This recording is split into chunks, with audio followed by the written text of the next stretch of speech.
Bueno, pues vamos entonces a dar comienzo, ¿vale? Vamos a orar y luego ya nos vamos a las Escrituras.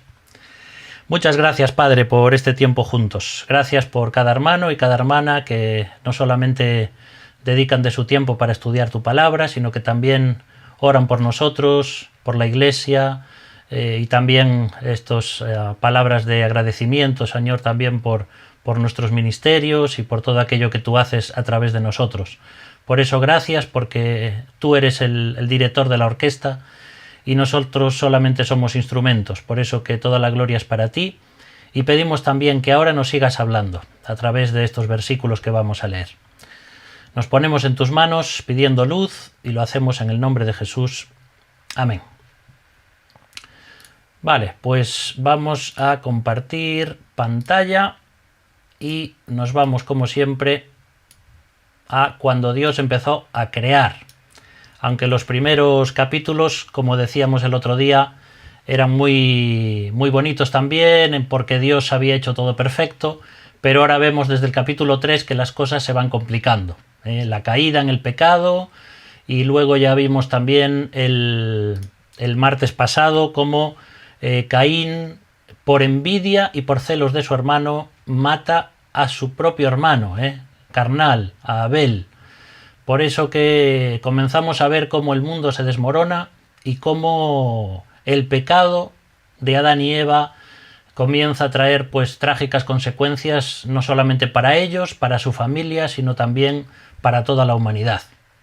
Entonces vamos a seguir hoy adelante y vamos a ir al capítulo 4 y al versículo 9, porque el martes pasado vimos los primeros 8 versículos del capítulo 4.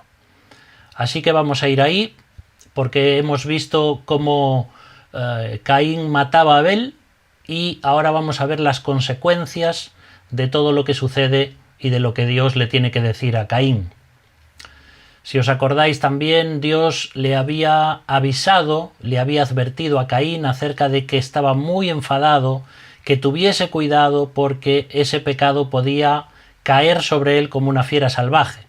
Y así sucedió. Se dejó llevar por los celos, por el enojo, por ese ensañamiento que tenía contra su hermano, y al final cometió una auténtica barbaridad. Por eso ahora el Señor le dice palabras como estas, versículo 9. Y el Señor dijo a Caín: ¿Dónde está Abel tu hermano? Y él respondió: No sé. ¿Soy yo acaso guarda de mi hermano?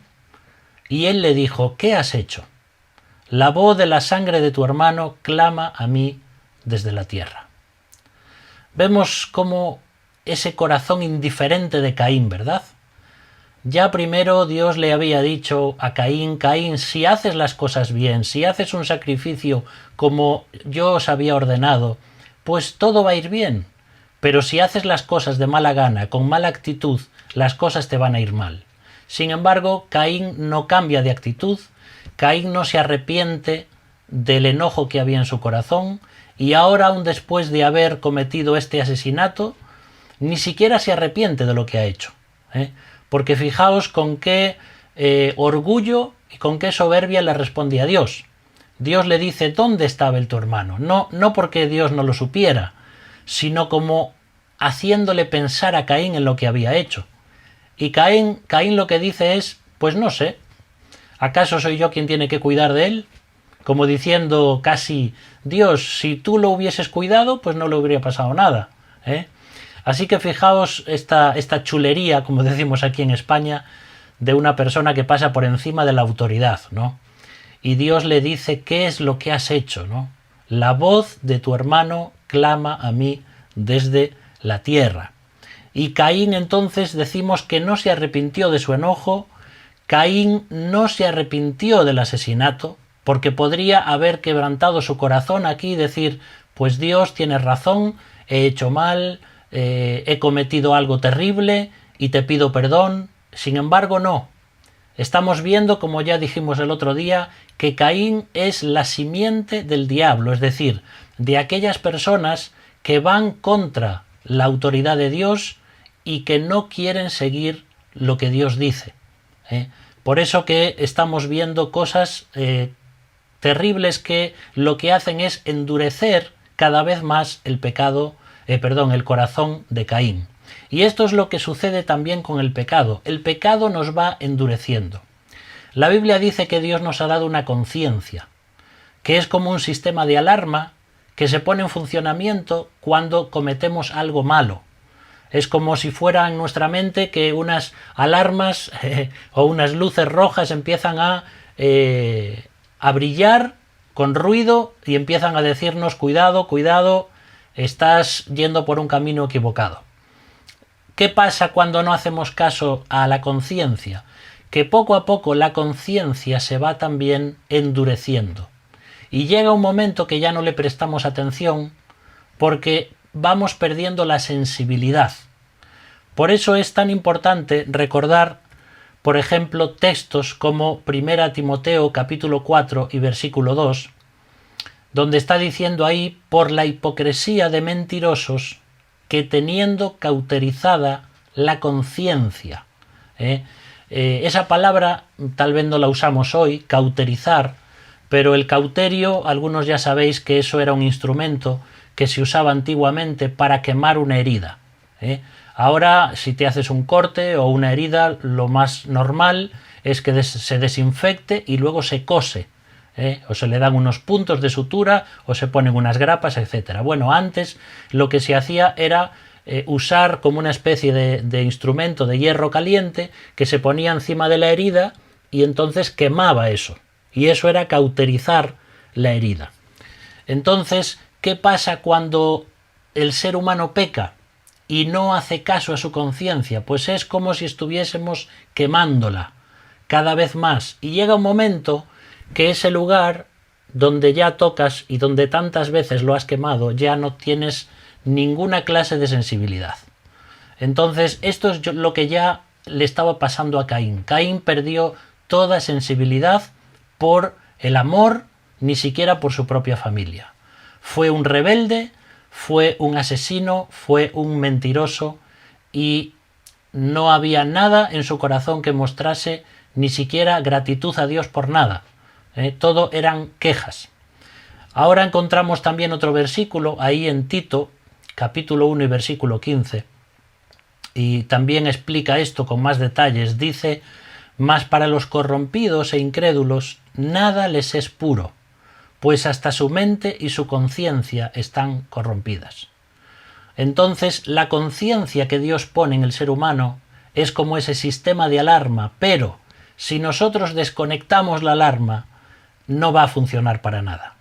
Y cuando venga el ladrón, que es Satanás, y quiera robarnos, no vamos a sentir absolutamente nada, la alarma no se va a poner en funcionamiento y vamos a perder muchas cosas. Primero porque Satanás viene para hurtar, pero viene también para matar y viene para destruir. Entonces, cuando nosotros dejamos la puerta de nuestra vida un poquito abierta o sin cerrar, va a venir el diablo y va a comenzar a hurtarnos cosas. Y lo que más quiere hurtarnos el diablo, sin que nos demos cuenta, es nuestro tiempo personal con el Señor. Una vez que Él consigue que ya no tengas tu devocional diario, que no leas la Biblia todos los días, que no ores todos los días, Él sabe que eso te va a debilitar. Y entonces Él va a ir comenzando a robarte cosas que van a acabar matándote. Pero a Satanás no le llega con eso, sino que va a querer también destruirte. Como decíamos este domingo cuando hablábamos del diablo como un león rugiente, que quiere devorarnos por completo. No quiere hacernos simplemente cosquillas, como digo a veces, ¿no? Entonces, tenemos que hacerle caso siempre a nuestra conciencia, porque es como si fuera algo espiritual que Dios puso en nosotros para que sepamos cuándo hacemos las cosas bien y cuándo no. Vamos a seguir leyendo, pero antes fijaos aquí también algo que nos dice en cuanto a Abel. En Lucas capítulo 11, versículo 50 dice: para que se demande de esta generación la sangre de todos los profetas que se ha derramado desde la fundación del mundo, desde la sangre de Abel hasta la sangre de Zacarías. Así que fijaos que estos versículos en el Evangelio de Lucas nos muestran que para Dios Abel era un profeta, era un siervo de Dios. Ese segundo hijo varón que tuvieron, Adán y Eva, fue alguien que quiso servir al Señor y que también se convirtió en una persona creyente y espiritual. Y la Biblia nos habla de él como un profeta. Así que tú fíjate, un hijo de Adán y Eva era profeta y el otro era un completo rebelde de las cosas de Dios y un asesino. ¿Por qué digo esto? Porque las personas son las que deciden en su corazón seguir a Dios o no seguirle. Y a veces como padres podemos educar de la misma forma a nuestros hijos y uno puede ser un profeta y otro puede ser un asesino. Y que Dios nos libre de estas cosas. Pero a veces los padres también sentimos dolor en nuestro corazón porque nos echamos la culpa de que nuestros hijos tomen malas decisiones. Pero si tú has guiado a tus hijos en los caminos del Señor, si has estado sembrando en ellos semillas de amor, de respeto, de la palabra de Dios, al final tu hijo o tu hija tienen que decidir qué van a hacer con eso. Y de ninguna forma podemos nosotros echarnos sobre nuestros hombros la carga de que no hemos sabido guiarlos en los caminos de Dios. Porque cada persona decide lo que va a hacer. Los seres humanos tenemos en nuestro corazón el potencial tanto para seguir a Dios y ser personas que pueden bendecir mucho, como el potencial de esa bestia salvaje que se llama pecado y que puede hacer mucho daño. Pero son nuestras decisiones. Yo siempre pienso, y algunas veces os lo he dicho, que el mismo Jesús, que tenía 12 discípulos y que uno de ellos era Judas Iscariote, Jesús no pudo obligar a ese hombre a creer en él. Estuvo 3 años con Jesús, vio sus enseñanzas, vio su corazón, vio sus milagros, pero lo que movía el corazón de Judas era la avaricia. Y de hecho servía al Señor para sacar beneficio económico. Es decir, que ni siquiera Dios mismo pudo obligar a un hombre a ser salvo. Alguien como Jesús, que era Dios. Entonces yo no puedo tampoco echarme sobre mí la carga a veces de si mi familiar no se convierte o si tengo a alguien que no quiere creer en Dios, pues es porque no supe o porque no sé evangelizar. No, de ninguna forma. Es verdad que tenemos que orar y es verdad que tenemos que tener argumentos para hablar con las personas, pero a fin de cuentas es el Espíritu Santo el que toca el corazón de las personas. Y son ellas las que responden a ese amor o son ellas las que rechazan ese amor. Por eso, hermanos, Adán y Eva, para ellos tuvo que ser muy triste ver cómo ese hijo, que además era el hijo espiritual, era asesinado por Caín. Ahora viene el versículo 11 y 12. Dice el Señor a Caín: ahora pues maldito seas tú de la tierra, que abrió su boca para recibir de tu mano la sangre de tu hermano. Cuando labres la tierra no te volverá a dar su fuerza. Errante y extranjero serás en la tierra. Y son palabras duras porque es la primera vez que Dios maldice a un ser humano. A Adán y a Eva y a las personas hasta ahora nunca había maldecido a un hombre o una mujer. Había maldecido la tierra por causa de ellos, pero ahora es una maldición directa hacia Caín. Y eso significaba el exilio. Lo que le está diciendo Dios aquí a Caín es que ahora va a ser alguien maldito, porque la tierra, en vez de estar bebiendo agua o lluvia o cosas que necesita para reproducirse y para dar alimento a las plantas, etc., ahora había bebido sangre humana. Y simbólicamente la tierra es como que se está rebelando contra algo que no es la voluntad de Dios. Por eso ahí le dice: cuando labres la tierra no te volverá a dar su fuerza. Fijaos que la profesión de Caín era ser un agricultor o ser un labrador de la tierra. Y lo peor que le podía pasar es que a partir de ahora no es solamente como Adán, que le iba a costar sacar beneficio de la tierra, sino que Caín nunca más podría cosechar la tierra. Por mucho que sembrara, por mucho que hiciera, una maldición estaba sobre él y ya no podría dedicarse a esa profesión. Y además, como os decía, el exilio, errante y extranjero, porque Dios lo estaba expulsando de su presencia. De su presencia. Es verdad que Dios expulsa a Adán y Eva del huerto del Edén, pero fuera del huerto del Edén también estaba la presencia de Dios con ellos. Pero aquí Dios es como que dice: Caín, has tomado tus decisiones, Caín, has querido vivir tu vida sin mí para nada, así que yo cumplo tu voluntad. Retírate de mi presencia y quedas completamente fuera de mi presencia. Esto es muy triste. Aún así vamos a ver cómo Dios muestra gracia y misericordia con Caín, como vamos a ver ahora en un ratito.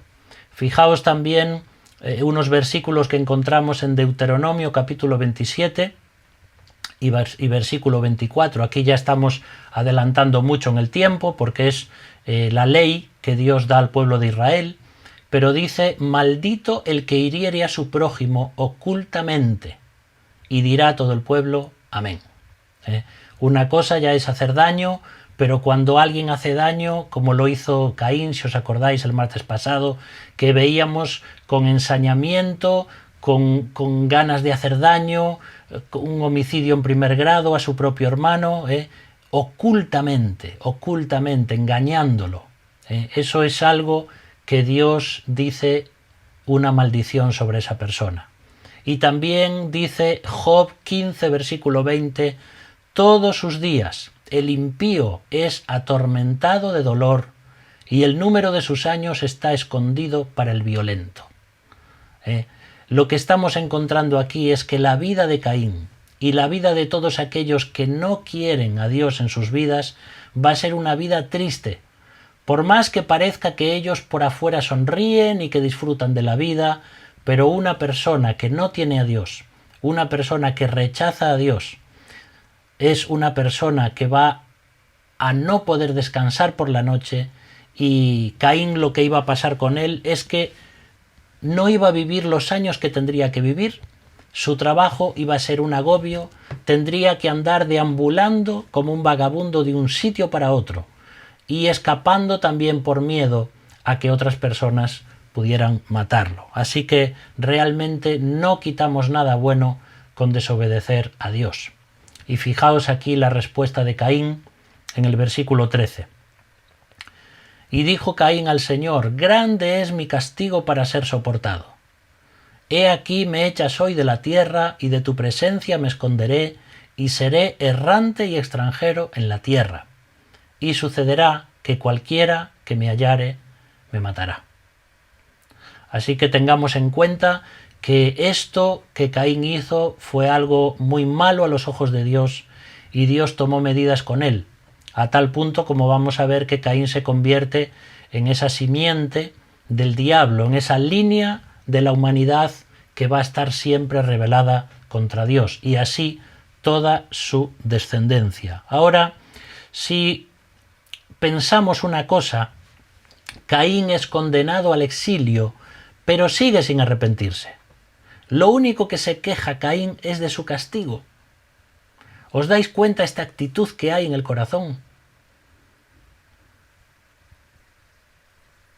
Son personas que realmente no se humillan nunca, no doblan su corazón, no se arrepienten, no sienten. Puede que sientan remordimiento de las cosas que han hecho, pero eso no les lleva a la conversión ni les lleva a pedir perdón. Siguen siendo duros en su corazón. Así que fijaos, lo único que encontramos en Caín es quejas y quejas y quejas y diciéndole aún a Dios: no, tu castigo es demasiado. Maté a mi hermano, pero Dios, te estás pasando con este castigo. Eso es lo que vemos en la actitud de Caín. Ahora, una pregunta muy interesante aquí, y es, ahí dice, cualquiera que me hallare me matará. Y esa pregunta parece que no tiene sentido, porque si seguimos lo que hemos leído en Génesis, encontramos que Adán y Eva eran los dos primeros seres humanos y parece que tuvieron a Caín el primer hijo y a Abel el segundo hijo. Entonces, ¿cuántas personas había sobre la tierra? 3. Entonces, ¿quién iba a encontrar a Caín si todavía no había nacido nadie más? Bueno, primero tenemos que entender una cosa. Dios había bendecido a Adán y Eva y a todos sus descendientes y les había dicho que fructificasen, que se multiplicasen abundantemente. Entonces, a veces, aunque la Biblia no lo dice, por supuesto, lo vamos a ver en Génesis capítulo 5, Adán y Eva tuvieron muchos más hijos y muchas más hijas. No significa que Caín fue el primer hijo. Pudo ser que sí o pudo ser que no. Ni que Abel fuese el segundo hijo.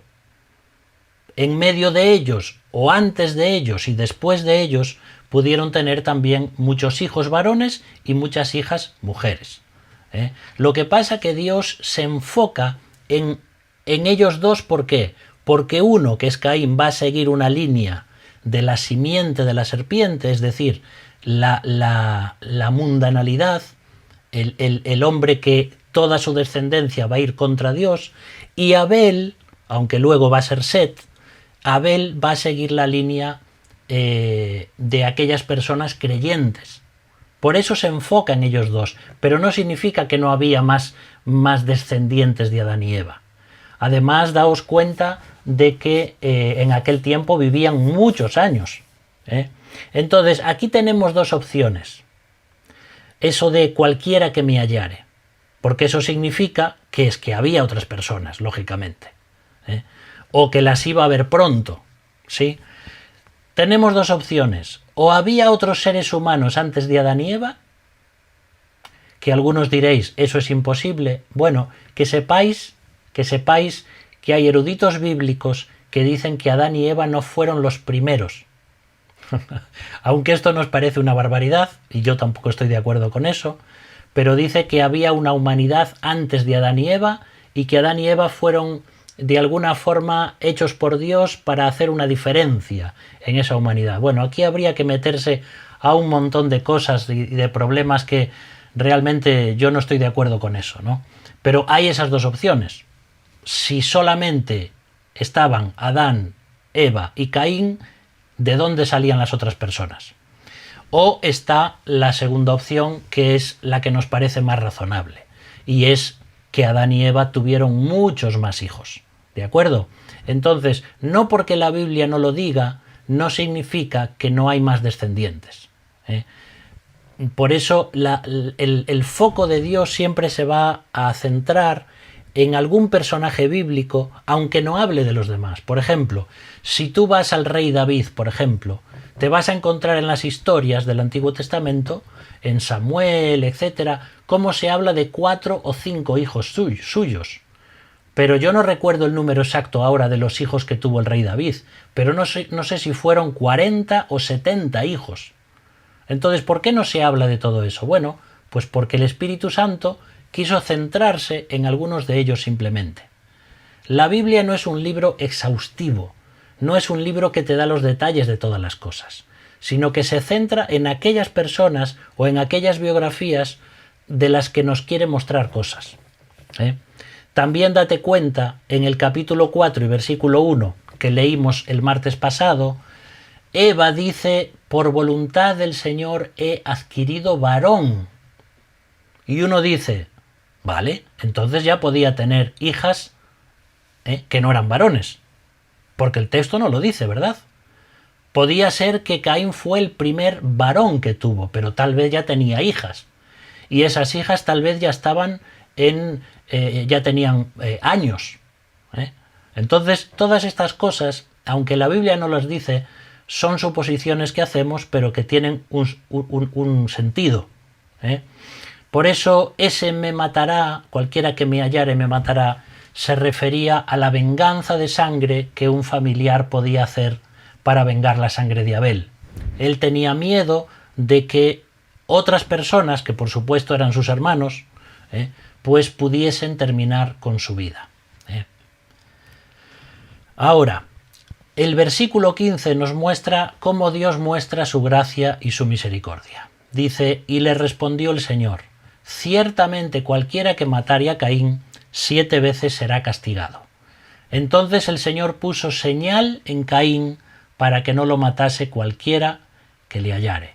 Aquí vemos que Dios muestra su gracia, porque podía haber dicho: bueno, si te matan, ojo por ojo, diente por diente, como la ley del talión, ¿no?, del Antiguo Testamento, que era la ley de aquellos pueblos, aunque esto va a ser más adelante en la historia. Sin embargo, Dios dice: no estoy de acuerdo con la venganza. Ahora, lo que ha sido objeto de debate para eruditos durante años y años y años ha sido cuál es esa señal o esa marca que Dios puso sobre Caín. Pues que sepáis que no se sabe. Nos gustaría saberlo, pero no se sabe.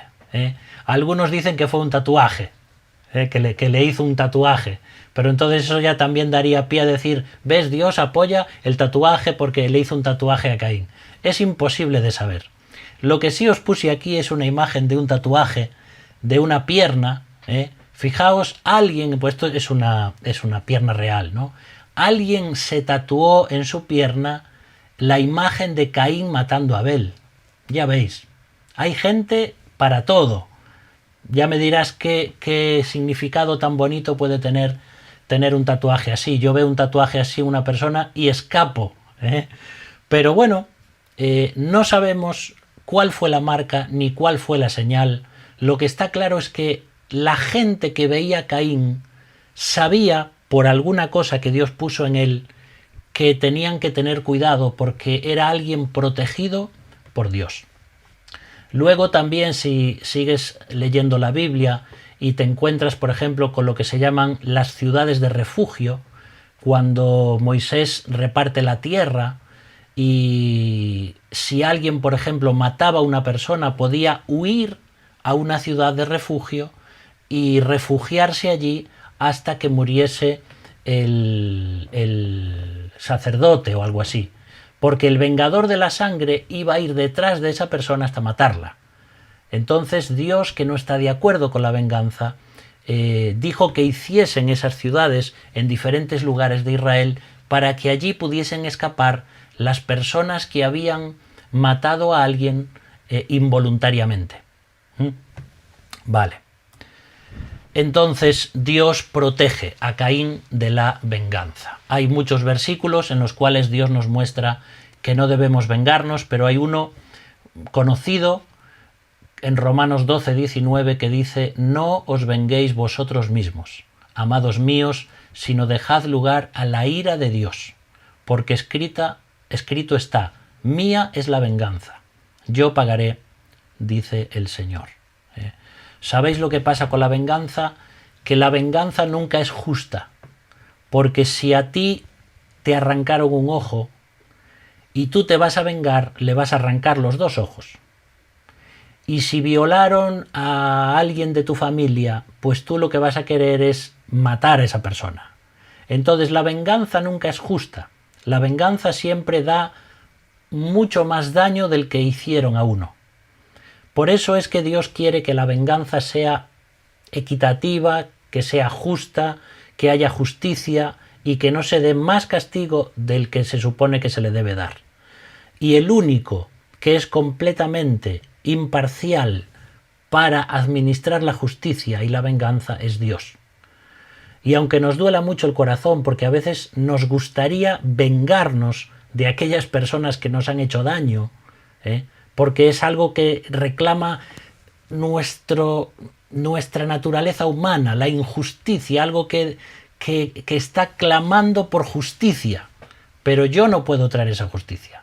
En este mundo tenemos jueces y tenemos autoridades y tenemos leyes que Dios ha puesto que también ayudan en cuanto a esto, pero a veces también hay corrupción en los jueces o en las autoridades o en el gobierno, y la justicia no se imparte tal como debiera. Por eso tenemos que confiar en la justicia de Dios y en la venganza de Dios. Así que si yo tengo en mi corazón dolor o amargura por algo que me hayan hecho, tengo que dejarlo a los pies de la cruz, porque realmente fue allí el Señor Jesús quien cargó ese pecado de esa persona que me ha hecho daño a mí, y tengo que dejar que sea Dios quien haga justicia, porque Él lo va a hacer a su tiempo. Dice el versículo 16 que salió pues Caín de delante del Señor y habitó en tierra de Nod, al oriente de Edén. Veis entonces cómo el lugar donde estaban Adán y Eva, tal vez sus descendientes, donde mostraba ahí su presencia, pues Caín tiene que huir de ese lugar y dice que se va hacia el oriente. Os pongo aquí un mapa, si os acordáis, donde está ese círculo rojo abajo, donde pone ahí Sumer, ahí es donde era más o menos Sumeria, eso que está encima del Golfo Pérsico y que hoy es Irak, pues ahí posiblemente es donde estaba el huerto del Edén. Entonces, por esa zona más o menos, fuera del huerto del Edén, es donde estaban viviendo Adán, Eva y sus descendientes. Ahora, lo que hace Caín es irse en el sentido de esa flecha e irse al otro punto rojo, que parece ser que es la tierra de Nod, más o menos por ahí. Se va hacia el oriente. Eso sería hoy en la ciudad posiblemente de Teherán, ¿sí? Es para que tengamos una idea, ¿no? Pero Caín huye de ese lugar, huye de la presencia de Dios, y entonces es como que la humanidad y toda esa línea de la humanidad impía se va a ir desarrollando en otro lugar, aparte del que se desarrollan Adán y Eva y su descendencia.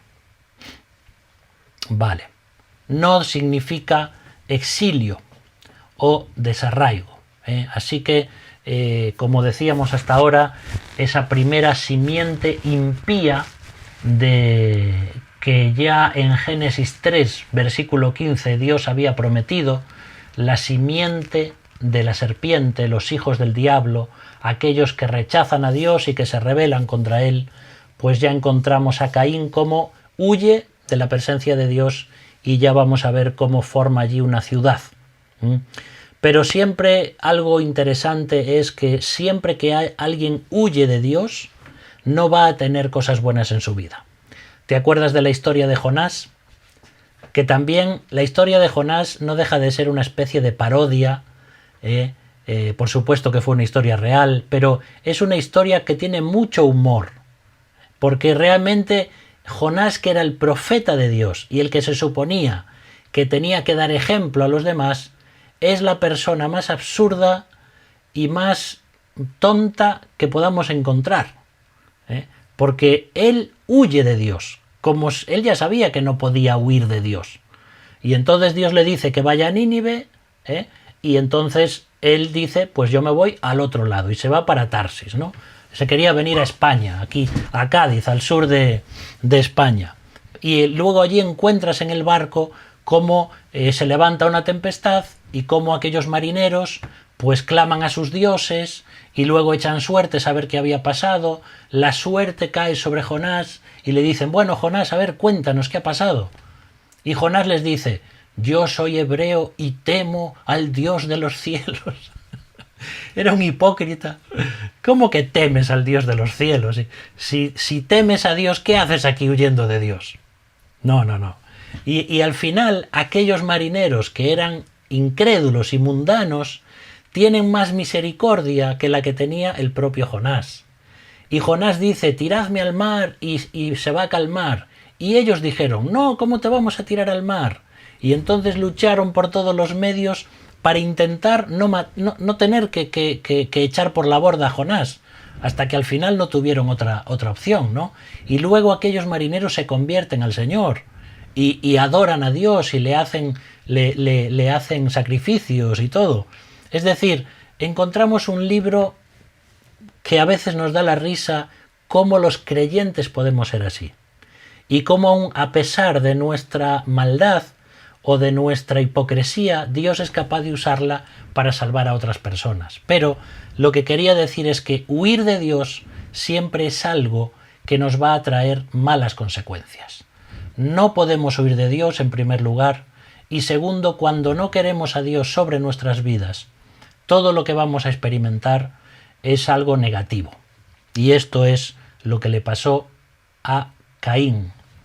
Vamos ahora al versículo 17, porque ahí dice que Caín conoció a su mujer, la cual concibió y dio a luz a Enoc, y edificó una ciudad y llamó el nombre de la ciudad del nombre de su hijo, Enoc. Bueno, aquí ya sabéis que conocer a su mujer no significa que la conoció. Se fue allí a un bar y conoció a una mujer. No. Esto significa que tuvo relaciones sexuales. ¿Por qué digo esto, aunque ya todos lo sabemos? Porque a lo mejor Caín ya estaba casado antes de escapar de la presencia de Dios. Pudo ser que se haya ido con su mujer, porque la Biblia no dice nada en cuanto a esto. Entonces se va con su mujer y al llegar allí y con los años y la descendencia, pues aquello todo crece y entonces necesitan construir casas y formar una ciudad, ¿vale? También pudo ser que allí ya estuviesen habitando algunos hijos de Adán y Eva, pero esto es un poco raro, porque la Biblia no nos da detalles de todo esto. Y daos cuenta que a lo mejor entre versículo y versículo pasan cientos de años, y eso nos lleva a pensar en una gran descendencia también. Entonces es la típica pregunta que a veces se pone: ¿de dónde sacó Caín su mujer? Si parece que solo había 3 personas vivas en el mundo. Bueno, pues por supuesto Adán y Eva tuvieron muchos más hijos, ¿vale?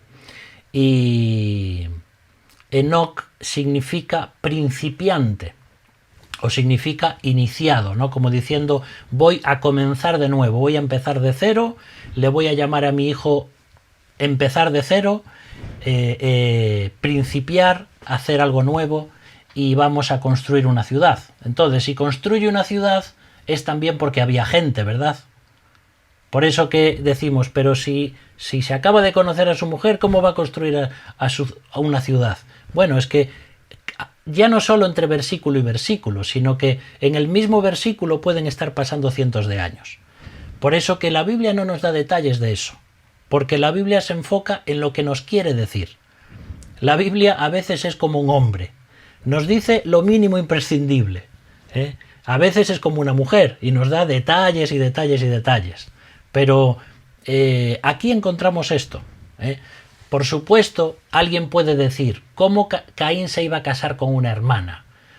Bueno, aquí tenemos que entender algo muy importante, y es que el incesto, como lo conocemos hoy, no lo había en los primeros cientos de años, cuando Dios crea a Adán y Eva.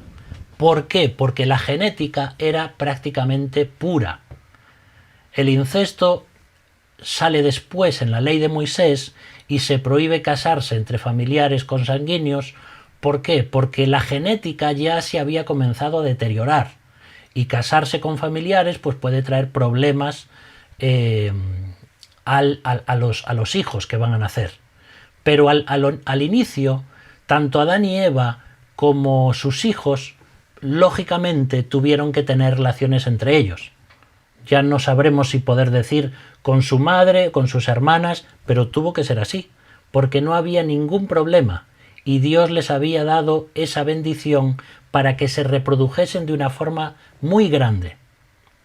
Entonces esto no nos tiene por qué causar ningún reparo ni ningún problema. Esa era la forma en la que tenían que reproducirse, ¿sí?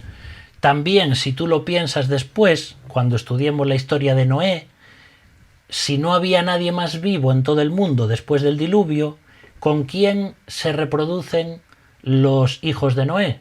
Bueno, aunque allí ya tenían sus 3 hijos y 3 esposas, pero de todos ellos vuelve a repetirse como la historia de Adán y Eva, que tienen que comenzar a reproducirse entre ellos.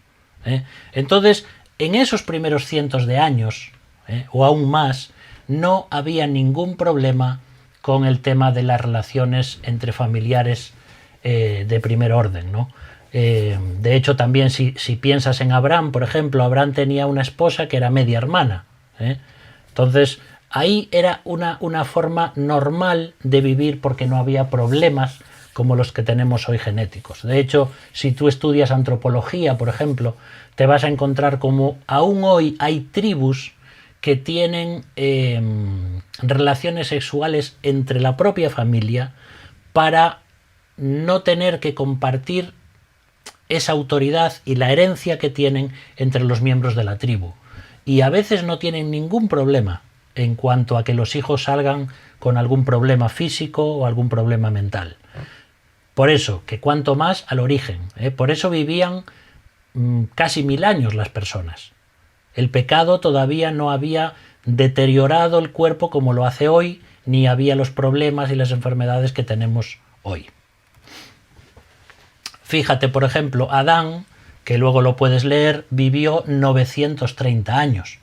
Y esto no es algo simbólico, vivió literalmente casi 1000 años.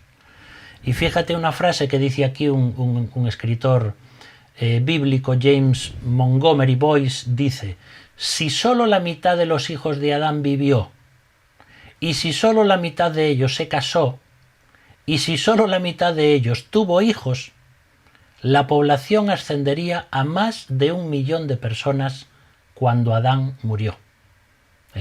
Nosotros no nos damos cuenta de esto, pero en la vida, en esos primeros 1000 años que casi vivió Adán, solo de su descendencia ya podría haber 1 millón de personas.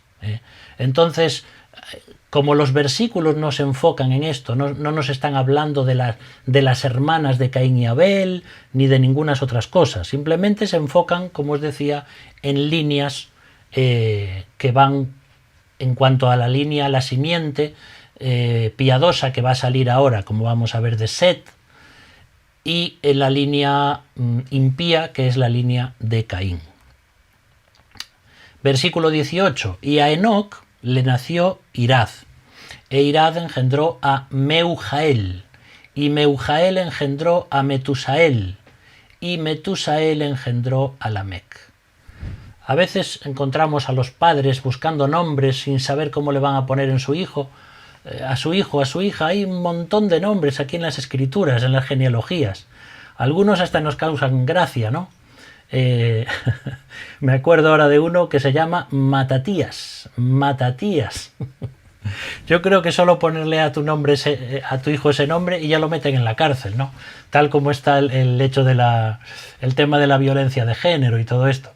Pero bueno, puedes encontrar nombres que se pueden poner. Y aquí encontramos, por ejemplo, eso, como los descendientes, ya los nietos de Caín. Y vamos a ver algunas cosas interesantes porque Caín y también Enoc les pone a sus hijos nombres religiosos, porque fíjate, cada vez que aparece un nombre en la Biblia que empieza por él o que termina en él, significa Dios. Es decir, él es Dios. Entonces, por ejemplo, Meujael significa amado de Dios. Metusael significa hombre de Dios. Y así con cada nombre que o termina en él o empieza por él. ¿Sí? También Irad significa ciudadano y Lamec significa hombre de oración. Entonces uno se pregunta, si esta es la línea impía, ¿por qué le ponen esos nombres? Bueno, porque tal vez eran personas religiosas, pero no eran personas creyentes. Y esto es lo que sucede en el mundo hoy también, y desde ese momento originario. Las personas piensan que poniéndose nombres que hablen de Dios, teniendo una religión que parece que habla de Dios, etcétera, etcétera, es como si Dios les va a perdonar. Pero es que la salvación no es por obras. Y por eso, desde el primer origen, Caín, Enoc y todos sus hijos y sus nietos y toda esa descendencia seguían llamándose con términos de Dios, pero realmente no eran cristianos, perdón, no eran creyentes, eran hijos del diablo, literalmente. Y esto es lo que hace el diablo muchas veces, engañar a las personas, para que piensen que como tienen nombres, o para que piensen que como tienen dones, como a veces tienen algunos de adivinación y esas cosas, Satanás los engaña para que ellos crean que eso se lo da Dios, cuando es algo que viene del poder del mismo diablo. Habría muchas cosas aquí para hablar, pero el tema es que la religiosidad no te salva. Ser religioso, hablar de Dios o cosas que tienen que ver con Dios, si tú realmente no dejas que tu corazón sea transformado por la gracia y por el perdón divinos, no puedes llegar a la salvación. Daos cuenta cómo le van poniendo nombres bíblicos, por decir así, nombres de Dios, pero Caín era un auténtico asesino, rebelde y que no quería saber nada de Dios. Entonces es esta hipocresía que encontramos en la religiosidad y que lo vamos a ir viendo a través de la Biblia y que la vemos hoy en día, con diferentes religiones o sectas que hablan de Dios, pero son cualquier cosa menos hijos de Dios. Versículo 19. Y Lamec tomó para sí 2 mujeres. El nombre de la una fue Ada y el nombre de la otra Zila. Así que ya vemos cómo el pecado empieza a buscar nuevos derroteros. Ya no llega solamente ya con tener una mujer. Ahora ya vamos a por 2 mujeres. Y aquí comienza la poligamia. Comienza la poligamia. Y entonces las personas, si te das cuenta, como una persona que se rebela contra Dios, una persona que no se arrepiente, una persona que escapa de Dios, por mucho que tengas religiosidad, lo que van a demostrar tus hechos y tu vida es que tu vida va a querer centrarse en los placeres, en la sexualidad, en la mundanalidad, y es algo que Dios no quiere. Así que ahí comenzamos a Lamec, el primer hombre que dijo: a mí una mujer no me llega, yo quiero disfrutar con 2. Y bueno, si ya partes, si ya tienes 2, pues ¿por qué no tener 3 o 7 como los árabes o 1000 como Salomón? 700 mujeres y 300 concubinas, me parece. Cosa que no agradó a Dios tampoco. Entonces, la poligamia, aunque hasta ahora, en un sentido, tampoco estaba prohibida, pero sí que ya nos empieza a mostrar que es algo que Dios no quiere. Y Dios lo deja muy claro cuando estudiamos Génesis capítulo 1 y capítulo 2. Deje el hombre a su padre y a su madre y únase a su mujer, singular, no a sus mujeres.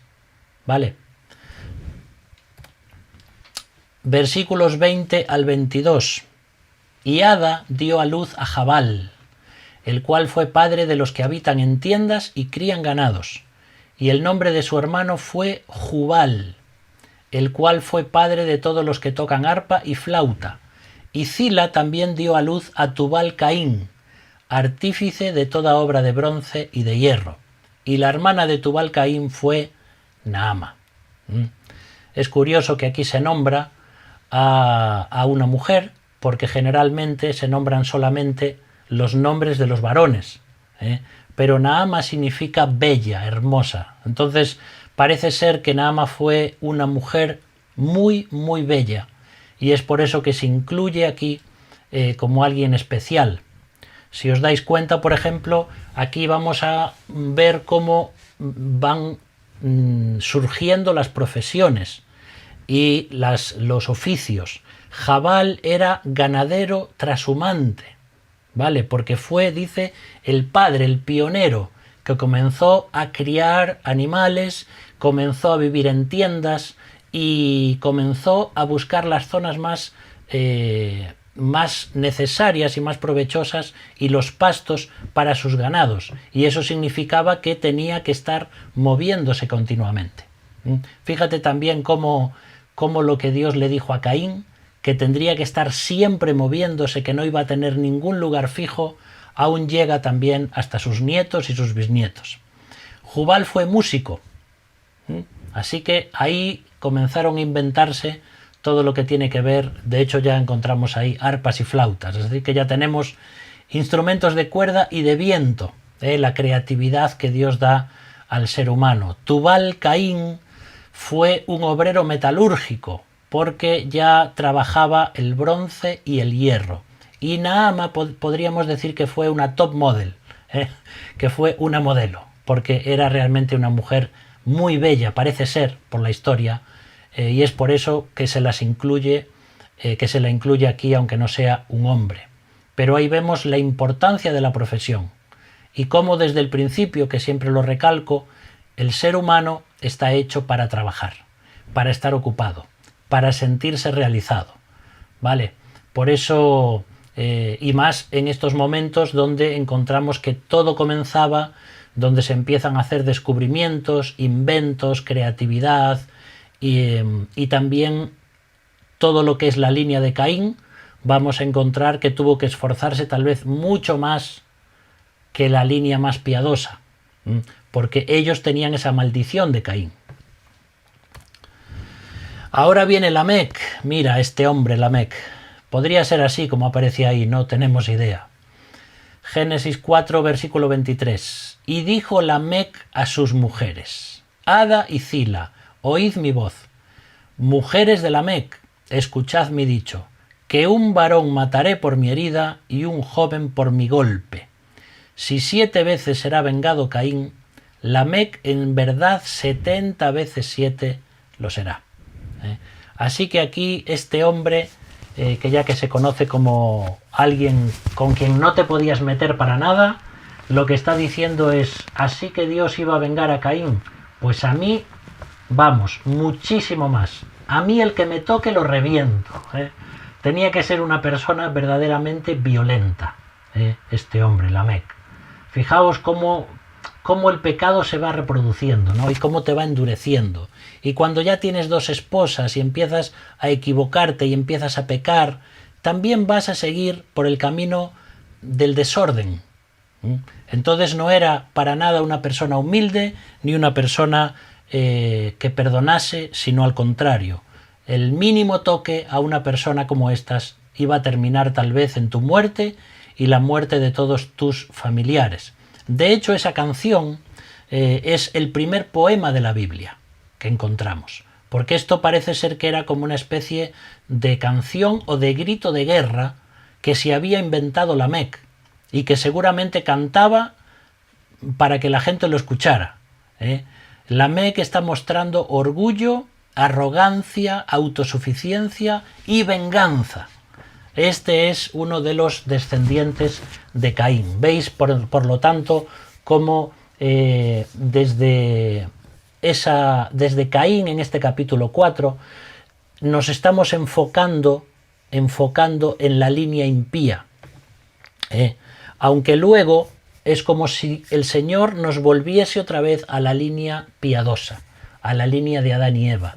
Y si vamos al versículo 25 y 26, dice: y conoció de nuevo Adán a su mujer, la cual dio a luz un hijo, y llamó su nombre Set. Porque Dios, dijo ella, me ha sustituido otro hijo en lugar de Abel, a quien mató Caín. Y a Set también le nació un hijo, y llamó su nombre Enós. Entonces los hombres comenzaron a invocar el nombre del Señor. Entonces vemos ahora cómo se retoma otra vez la línea de la simiente de la que va a nacer con el tiempo el Señor Jesucristo. Así como en Génesis 3:15, repito de nuevo, encontramos ese protoevangelio donde Dios dice: de la simiente de la mujer va a nacer un Mesías, pero de la simiente de Satanás, es decir, de todos aquellos que no quieren seguir los caminos de Dios, va a salir un pueblo y una humanidad que se va a rebelar contra Cristo. Y esto lo vamos a encontrar en Apocalipsis, cuando el Señor Jesucristo viene con todos sus ejércitos y viene para recompensar y viene para juzgar. Leímos allí en Apocalipsis, cuando lo estudiamos hace unos meses, que las personas no se arrepintieron de sus mal caminos y blasfemaban contra él. Fíjate cómo desde Génesis hasta Apocalipsis la humanidad es de la línea impía es una humanidad rebelde, y que no pide perdón y que no se arrepiente. Así que ahora, a partir de este hijo, a partir de Set, es de donde va a salir la línea mesiánica y de donde va a venir Jesucristo después de más o menos de 4.000 o 5.000 años después. Set justamente significa sustituto y Enos significa frágil o mortal. Aquí nos encontramos también que se empiezan a dar cuenta de la fragilidad de la vida. Por eso Set le pone a su hijo Enos, ¿no? Y Eva y Adán se van dando cuenta de todo aquello que Dios les había dicho, cómo la fragilidad del ser humano, qué fácil fue que Abel se muriese cuando su hermano lo mató, Caín. Y a Enos le llaman así, frágil, mortal. Y yo creo que tiene algo que ver con lo que va a suceder después, y es que ahí dice que los hombres comenzaron a invocar el nombre de Dios. Y esto tiene que ver con la adoración conjunta, es decir, parece ser que hasta ahora las personas no se reunían para invocar el nombre de Dios. Y sin embargo ahora es cuando comienza toda esta línea, ya es como si viéramos aquí a una comunidad de creyentes, que lógicamente no va a ser la Iglesia hasta mucho tiempo después, pero sí que empiezan a darse cuenta de que necesitan a Dios. ¿Y sabes por qué? Tal vez por Enos. Porque cuando uno se da cuenta de que la humanidad es frágil, que somos mortales, que nuestra vida es como un soplo, como una neblina, es que nos damos cuenta de cuánto necesitamos a Dios y cuánto necesitamos invocarle, orar a Él, cantarle. Y es por eso que esta línea de la que va a venir el Mesías es la que empieza a reconocer su fragilidad, a reconocer su pecado y a adorar juntos a Dios. Y así termina este capítulo. Entonces, el próximo día vamos a ver, en el capítulo 5, cómo todo lo que son la descendencia de Adán y Eva, y vamos a ver algunas cosas interesantes también. Pero ya tenemos aquí estas dos líneas. La línea impía de Caín, que es la que hemos estado viendo hoy prácticamente, pero como también vuelve a traer gracia sobre la vida de Adán y Eva, Dios con un nuevo hijo que es Set, porque sus promesas tenían que cumplirse. Y aunque en Abel su vida se cortó, Dios trae otro nuevo hijo de quien iba a salir esa descendencia. Así que vamos a dejar aquí.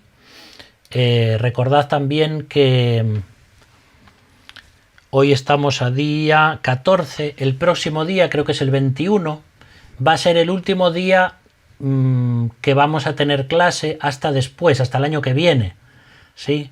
Porque luego ya empiezan las fiestas. Yo luego también la semana del 10, 11, 12 tengo una semana de estudio intensivo también y no voy a poder.